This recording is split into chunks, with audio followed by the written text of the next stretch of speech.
चित्रकूट में निवास कर। भरत जी गए प्रयागराज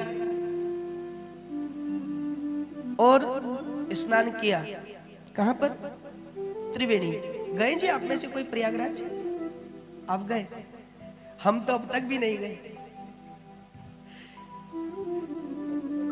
माघ मेला में 2 बार अवसर प्राप्त हुआ जाने का, लेकिन भाग्य को ये लगता है कि भाग्य में शायद दर्शन नहीं था। पूज्य महाराज श्री भारतवर्ष के निवृत्त शंकराचार्य परमहंस साकेतवासी परम पूज्य प्रातः स्मरणीय स्वामी सत्यमित्रानंद जी की चरण सेवा करने का हमें सौभाग्य प्राप्त हुआ, जो भारत माता मंदिर के अधिष्ठाता रहे। तो आपके श्री चरणों में जब सेवा करते रहे, वो कहा करते थे, उस समय हम संगीत के विद्यार्थी थे, तो उनका स्नेह भी मुझ पर रहता था। वो कहते थे, बेटा चलो तुम्हें हम कुंभ नहला लाए, संगम नहला लाए।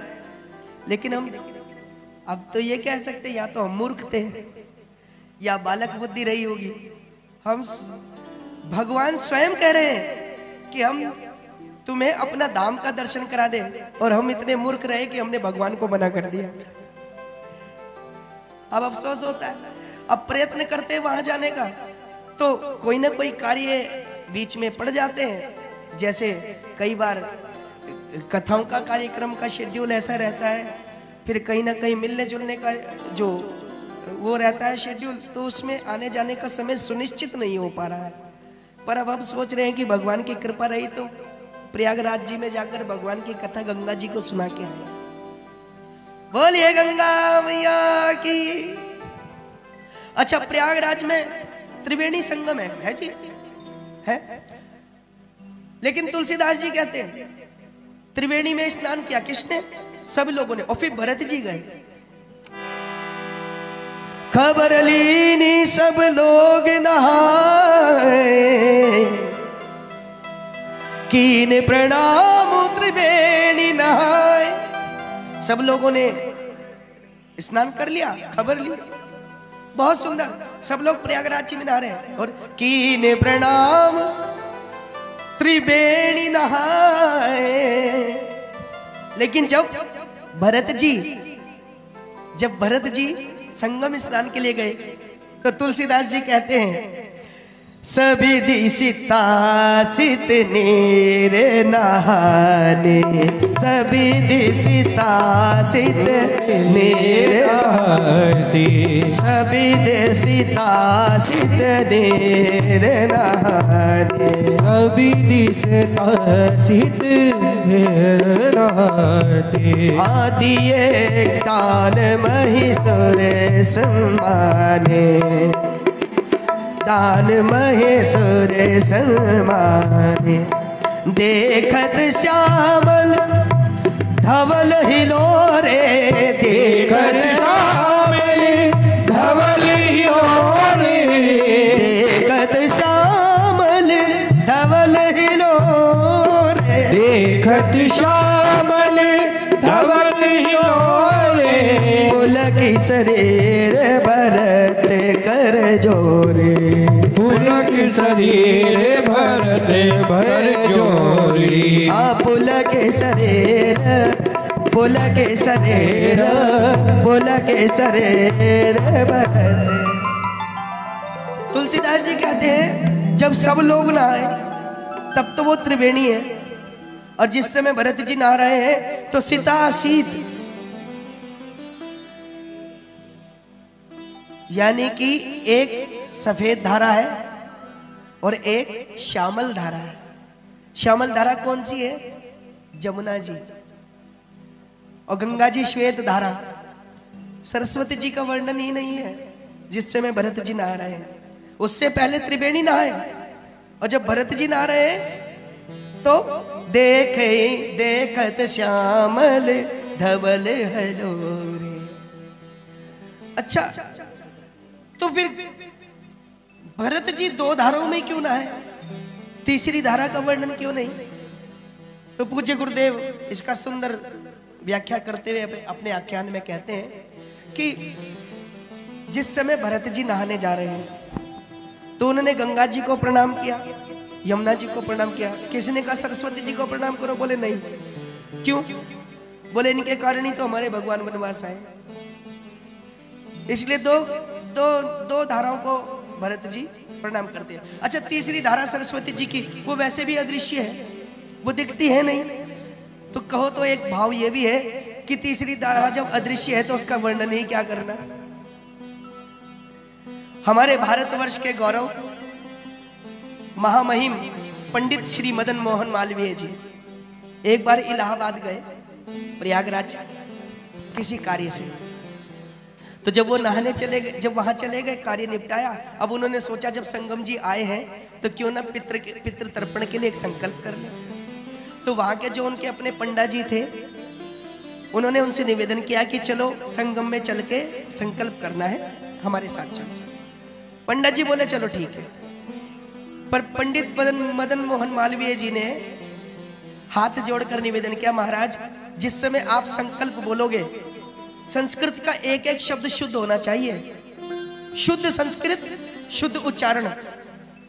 ऐसा ना हो कि ऐसे ही मन में वो करके काम चल जाए, एक एक श्लोक शुद्ध बोलना। पंडित जी ने सोचा शुद्ध शुद्ध, यहां तो श्लोक का ही नहीं पता, शुद्ध तो कहां से बोले। अब पंडित जी ने कहा जो होगा देखी जाएगी। पंडित जी बोले आप चिंता मत करो, एक एक श्लोक शुद्ध बोलेंगे। सोचा रास्ते में भूल जाएंगे। अब थोड़ी दूर चले, पंडित मदन मोहन मालवीय जी बोले कि पंडित जी याद है ना शुद्ध श्लोक बोलना है। पंडित जी बोले हाँ बिल्कुल। थोड़ी देर नदी में नाव में बैठे, संगम पर जाना है।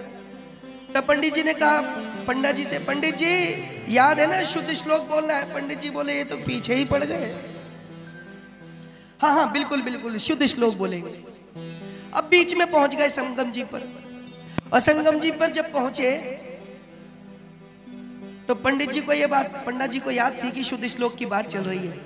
इतने में पंडित जी फिर बोल पड़े, पंडित जी एक एक शब्द शुद्ध बोलना। अब पंडा जी ने कहा अच्छा पंडित जी पहले आप हमें एक बात बताओ। हाँ जी पूछिए। पंडा जी बोले पहले ये बताओ यहां पर जो धारा है वो कौन कौन सी आपको दिख रही है? हाँ गंगा जी दिख रही है? हाँ दिख रही है। अच्छा यमुना जी दिख रही है? हाँ दिख रही है। अच्छा सरस्वती? बोले दिख तो नहीं रही। क्यों नहीं दिख रही? बोले सरस्वती मैया यहाँ पर अदृश्य है। तो पंडा जी बोले आपकी समस्या का समाधान तो हो गया। मालवीय जी ने कहा हमारी समस्या का समाधान मतलब? पंडा जी बोले जहां पर सरस्वती ही अदृश्य हो वहां पर आप शुद्ध श्लोक बोलने की बात कर रहे हैं। जहां सरस्वती ही नहीं है वहां पर शुद्धता कहां से होगी? इसलिए शुद्ध श्लोक के चक्कर में ना पड़ो। मालवीय जी खिलखिलाकर हंसने लगे। बोले पंडा जी ने तर्क भी ऐसा दिया जो समझने वाला है। अच्छा यमुना जी कौन है? गंगा जी। गंगा जी तो भगवान की चरण दासनी है, जिनके चरणन से निकसी सुरसरी जग पावनी। माँ गंगा तो भगवान के चरणों की दासी, सत्संग की धारा है। तो यमुना जी कौन है? तुलसीदास जी लिखते हैं कर्म प्रभाव कलिमल हरनी,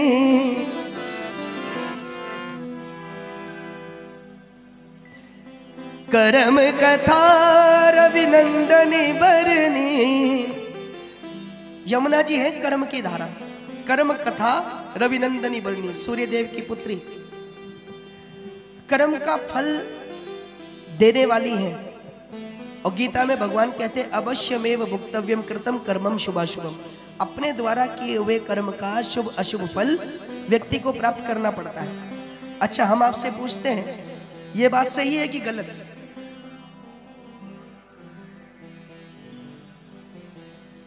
कर्म का फल अवश्य भुगतना पड़ता है? गलत तो नहीं कह रहे गुप्ता जी? सही कह रहे हैं। अच्छा चलो हम आपसे गुरुदेव का ही उदाहरण हम आपको बता रहे हैं। गुरुजी कहा करते थे कि एक व्यक्ति इस उदाहरण, इस कर्म कथा को गलत कहता है। क्यों? एक व्यक्ति जा रहा था रास्ते में, जाते जाते उसने एक बगीचा देखा, आम का बगीचा देखा, तो उसके मन में हुआ कि मैं फल खा लूं, मैं फल खा लूं। लेकिन अब आप विचार करो, आम उसने देखा, हम देखते कहां से? आंख से है? अच्छा, आंख फल देख सकती, जा सकती है फल के पास? जा सकती है जी?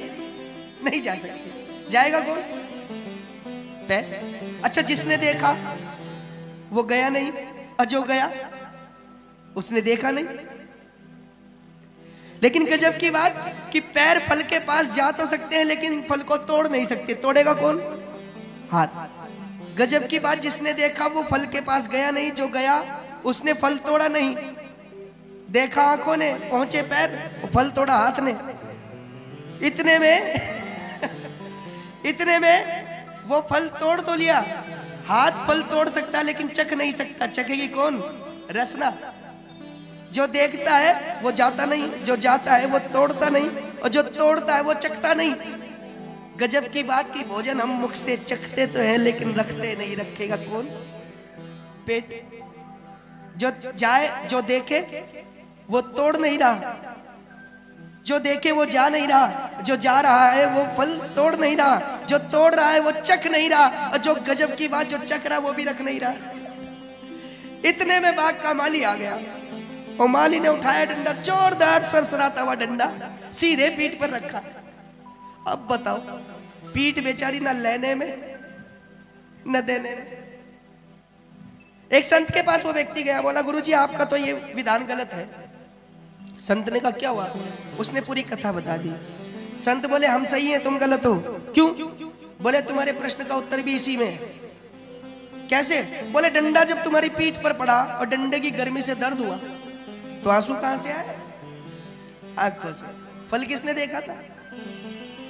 कितने भी चक्कर के बाद मिले, लेकिन कर्म का फल है। इसलिए कहते हैं भला किसी का कर ना सको तो बुरा किसी का मत करना। भला कर तो भला होगा, बुरा कर तो बुरा होगा। कोई देखे ना देखे वो तो देखता होगा। बोलो सियावर रामचंद्र भगवान की।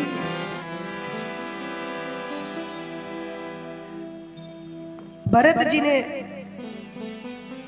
संगम स्नान किया, दान पुण्य किया। देखिए हम पुनः निवेदन कर रहे हैं, दान जरूर करना चाहिए। दान से धन की शुद्धि होती है। श्रवण भी जरूर करना चाहिए, श्रवण से मन की शुद्धि होती है। और सेवा भी जरूर करनी चाहिए, क्योंकि सेवा से तन की शुद्धि होती है। ये तीन कर्म हमारे यहाँ विशेष है, दान, धर्म और कथा। ये तीनों चीजें हमारे तन, मन और धन तीनों को पवित्र कर देती है। और जो व्यक्ति मन से परेशान, उसका जीवन परेशान। मनेव मनुष्याणाम कारणम बंध मोक्षया। एक दिन कबीरदास जी भजन कर रहे थे, सत्संग कर रहे थे।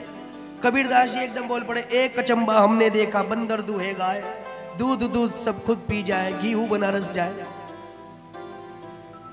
भक्तों ने कहा गुरुजी आपकी बात तो हमारी समझ में नहीं आई। कबीरदास जी बोले अटपट ज्ञान कबीर का, झटपट लखा ना जाए। जो इसको झटपट लखे तो सब खटपट मिट जाए। क्या चंबा देखा? बंदर दूहे गया है। बंदर कौन? ये मन ही बंदर है। और ये दोहन करता है किसका? हमारे शरीर का। किसके द्वारा? इच्छाओं के द्वारा।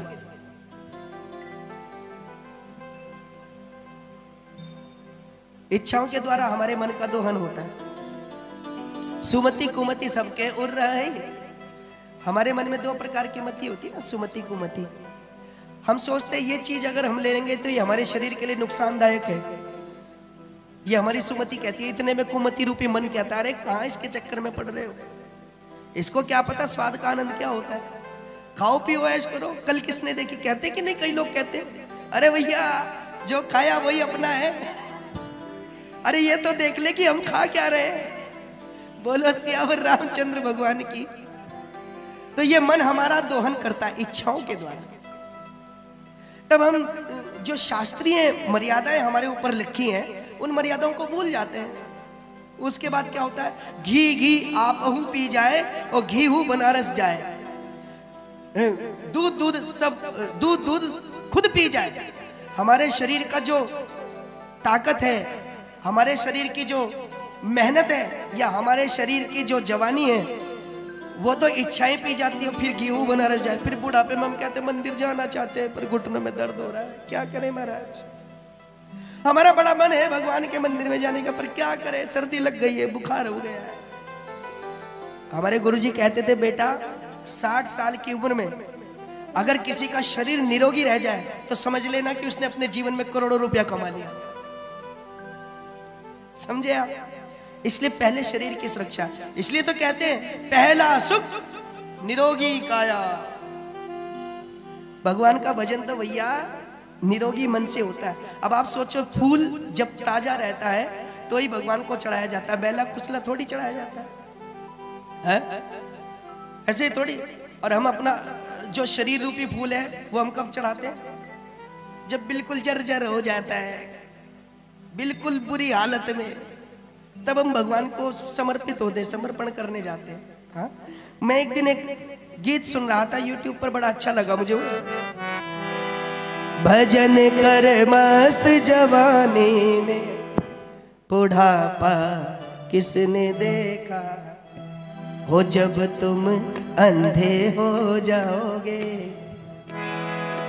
दर्श तुम कर नहीं पाओगे, हो जब तुम अंधे हो जाओगे दर्श तुम कर नहीं पाओगे, हो जब तुम अंधे हो जाओगे दर्श तुम कर नहीं पाओगे।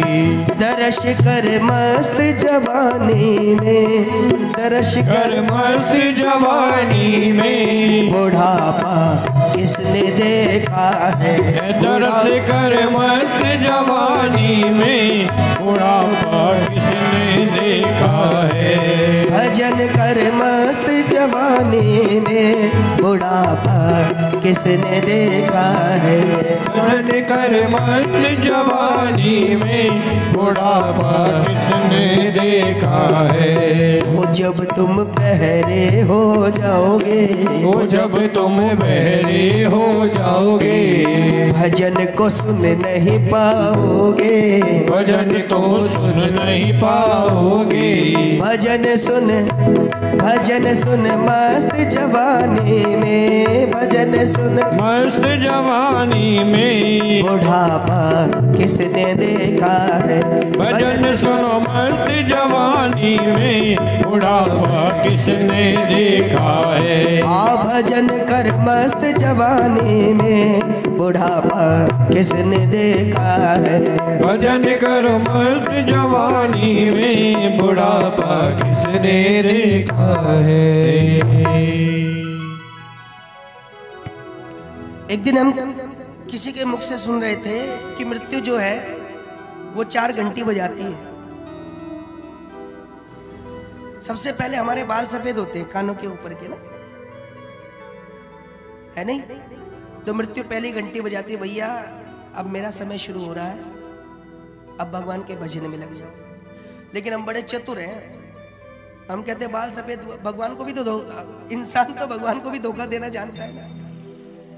कल कोई बात नहीं, हम डाई लाएंगे, बाल काले कर लेंगे, फिर क्या हुआ। भगवान कहते चल भैया तेरी चतुरता चल जाए। फिर दूसरी घंटी कौन सी होती है? आंखों से थोड़ा कम दिखने लगता है। फिर हम तुरंत जाते हैं आई सेंटर में, चश्मा बनवा कर लाते हैं। और आजकल तो लोग चश्मा भी नहीं लगाते, वो लगाते वो आंखों में फिट हो जाते, क्या बोलते हैं उनको? हाँ, वो लेंस बता रहे। जब हमारा यूज ही नहीं था, हमें क्या पता। लेंस, आजकल तो लेंस लग जाते हैं। हाँ, भगवान कहते चलो कोई बात नहीं। तीसरी घंटी कानों से कम सुनने देता है, तो फिर हम भगवान को धोखा देते, बेहतरीन ईयर मशीन लगाते हैं, लगाई कान पर, बेहतरीन एकदम अच्छा सुनाई देता है। और आजकल की मशीनें तो हेडफोन जैसी है, पता भी नहीं चलता ये बीमार है या इसने हेडफोन ही लगा रखा है। फिर चौथा घंटा, चौथी घंटी बजती, हमारी जो ये हम ऐसे तान के चलने वाली चाल है ये झुक जाती है। फिर हम कहते बढ़िया लाठी रखेंगे, बढ़िया 2-4 सुविधा रख दें। फिर पांचवी घंटी नहीं, फिर तो सीधा घंटा ही बजता है बस। भगवान कहते हैं अब तो भैया इसको लेके ही जाना पड़ेगा। बोलो सियावर रामचंद्र भगवान की। इसलिए जीवन में रहते रहते हमें लोग कहते तो हैं, हम लोग सुनते भी हैं। फिर से मैं कह रहा हूं, YouTube के माध्यम से भी एंटी हिंदू वीडियोस की बाढ़ आई हुई है आज के टाइम में, और उनको सुनकर के हमें लगता बस यही सत्य है, यही सच है। क्या होता है दान करने से, क्या होता है पूजा करने से। एक दिन एक व्यक्ति मंदिर जा रहा था, तो किसी व्यक्ति ने कहा मंदिर जा रहे हो, और दीपक उसके हाथ में था जलता हुआ। तो एक नास्तिक व्यक्ति था, उसने कहा कहाँ जा रहे हो? बोले मंदिर। क्या कर रहे? बोले भगवान की पूजा करने। क्या होता पूजा करने से? बेकार में समय खराब करने जा रहे हो। उसने कहा भैया कुछ भी हो, मेरी आस्था है। तो वो व्यक्ति बोला कि अच्छा अगर तुम्हारी आस्था है तो मेरे एक प्रश्न का उत्तर दो। तो इस व्यक्ति ने कहा पूछो। उसने कहा ये तुम दीपक लेके जा रहे हो? उसने कहा। तो उसने कहा कि ये बताओ इस दीपक में ज्योति कहां से आई? अब पूजा करने वाला व्यक्ति सोचने लगा यार प्रश्न तो बड़ा खतरनाक पूछा, इसका उत्तर कहां से दूं? फिर उसने सोचा कि अगर मैं बताऊंगा कि ये ज्योति वहां से आई तो पूछेगा वहां कहां से आई। फिर मैं उसको कहूंगा वहां से आई तो ये कहेगा